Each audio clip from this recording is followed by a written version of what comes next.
Welcome to the Learning Pines YouTube. We hope this video helps. You start by confirming you actually have redeemable points and that your account is verified. Open the Western Union app, go to Rewards or Points, and record the exact total. This determines your redemption options. Once done, make sure your ID, phone, and email are verified, and there's recent activity within the last 90 days to avoid holds. Also check the current points-to-dollar conversion and any transfer or minimum thresholds. Knowing this prevents surprises when you choose payout or transfer. Next, choose the redemption path that fits your goal: cash pickup, bank transfer, or gift card. You'll see fees and estimated arrival times. Pick the lower fee option unless speed matters.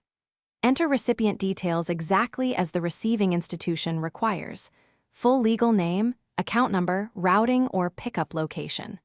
Once entered, review fees and totals. If you hit limits, split the amount across multiple redemptions or dates to stay under thresholds and maximize effective value.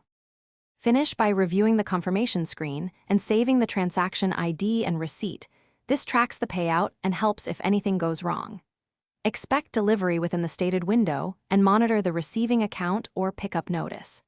If the redemption fails, check your account verification, daily or per transaction limits, and that you still have sufficient points.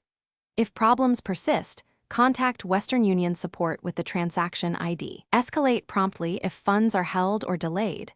This speeds resolution and gets. Thanks for watching. Consider subscribing if we helped you.